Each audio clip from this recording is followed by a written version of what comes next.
இந்த உலகத்திலே கூட ஒரு ஸ்டாட்டிஸ்டிக்ஸ் கண்டுபிடிச்சிருக்கிறாங்க. சில காரியங்களை அவங்க ரிசர்ச் பண்ணி சொல்றாங்க. 80% மில்லினியர்ஸ் அல்லது 80% முதல் தலைமுறை பணக்காரர்கள், அதாவது இன்னைக்கு பணக்காரங்கன்னு பார்த்தீங்கன்னா ஒரு 80% முதல் தலைமுறை பணக்காரர்கள் வர்றாங்க. அந்த முதல் தலைமுறை பணக்காரர்கள் கிட்ட இருக்கிற ஒரு பழக்கம் என்னன்னு போய் பார்த்தா, கற்றுக்கொள்ளும் ஒரு பழக்கம் அவ்வளோ பேர்ட்டு இருக்குதுன்ற கற்றுக்கிறாங்க. அவங்க வாரத்திற்கு ஒரு புத்தகமாவது அவர்கள் படிக்கிறார்கள், வருஷத்துக்கு 50 புக். என்னன்னா அப்படி படிக்கும்போது ஒரு ஸ்பார்க் உண்டாகும் பாருங்க, ஒரு ஐடியா அப்படி உண்டாகும் பாருங்களேன். $1 மில்லியன் ஒர்த் பெருசாக கட்டி எழுப்ப ஆரம்பிச்சிருவாங்க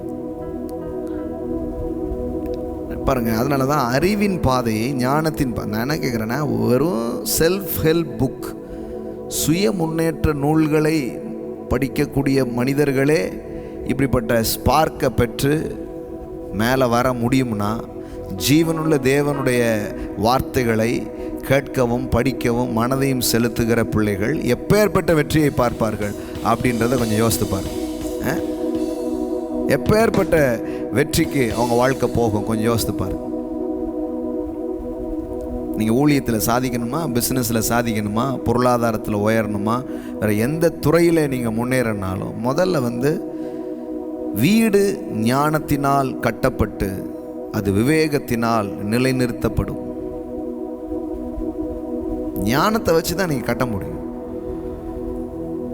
அறிவை வச்சு தான் உங்கள் வாழ்க்கையை நீங்கள் என்ன பண்ண முடியும், நிரப்ப முடியும். ஸோ இது ரொம்ப முக்கியமான ஒரு காரியமாக இருக்கிறது. ஒரு பொருளாதாரத்தை பற்றி நாம் ஏன் தொடர்ந்து பேசுகிறோன்னா, அதை பற்றி ஒரு கல்வி, அதை பற்றிய ஒரு வெளிச்சம் மக்களுக்கு வந்துருச்சுன்னு வைங்களேன், அந்த பகுதி சூப்பராகிடும்.